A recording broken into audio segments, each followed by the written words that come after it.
దానం నాగేందర్ నీలాంటి చీటర్ ఈ ప్రపంచంలో ఎవరూ లేరు.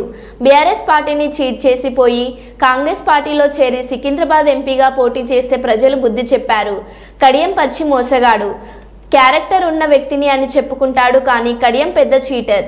సిగ్గు శరం ఇజ్జత్ లేనోళ్ళు మీరు. దమ్ముంటే రాజీనామా చేసి మళ్ళీ ఎలక్షన్స్కి రండి, ప్రజలే మీకు బుద్ధి చెప్తారు. ఎమ్మెల్యే పాడి కౌశిక్ రెడ్డి. వారి దగ్గర బీడీలు అమ్ముకుంటున్నావు అని అన్నది మీ ముఖ్యమంత్రి రేవంత్ రెడ్డి గారు. బిచ్చగాను అనేది నువ్వు మేం కాదు కదా. పూటకో పార్టీ పూటకో మాట ఉండేటోనివి నువ్వు కదా.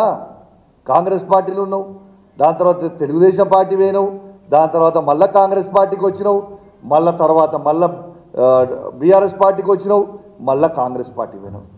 You are named as a cheater of Hyderabad. నీకంటే పెద్ద చీటర్ ఈ ప్రపంచంలోనే లేడు. ఫ్రస్ట్రేషన్లో మాట్లాడుతూ ఉన్నావు. మొన్న ఈ పార్టీలో చీట్ చేసి పోయి కాంగ్రెస్ పార్టీ నుంచి సికింద్రాబాద్ పార్లమెంట్గా చేస్తే ప్రజలు నీకు బుద్ధి చెప్పిర్రు.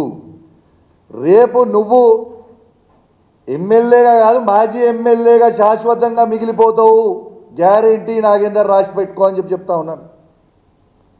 ఇక కడియం శ్రీహరి మాట్లాడిండు, రెండో బెంచ్ ఉన్నదట, మూడో బెంచ్ ఉంటుందట. అరే మీకు సిగ్గులు శరాలు లేవా? నేను అడుగుతున్న పార్టీలు మారిన వాళ్ళకి లేవా మీకు సిగ్గు శరము లజ్జ మానం ఇజ్జత్ లేని వాళ్ళ మీరు మొగోళ్ళే కదా, పెద్ద పిగుడుగాలే కదా మీరంతా. మరి మీకు దమ్ముంటే రాజీనామా చేసి ఎలక్షన్ రాదు, ప్రజలు జవాబు చెప్తారు కదా. కడియం శ్రీహరి గారు పచ్చి మోసగాడు. ఏదో నేను పెద్ద క్యారెక్టర్ మనిషిని, నాకు బాగా క్యారెక్టర్ ఉందని చెప్పుకొని బిల్డప్ ఇస్తాడు.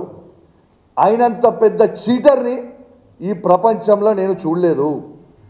ఎందుకంటే పార్లమెంట్ క్యాండిడేట్గా మేము డిక్లేర్ చేసినప్పుడు పొద్దున వస్తాడు కేసీఆర్ గారి దగ్గర బ్యాగులు తీసుకొని పోతారు, సాయంత్రం పోతాడు పోయి కండవ కప్పుకుంటాడు కాంగ్రెస్ పార్టీ. ఇదా అని క్యారెక్టర్.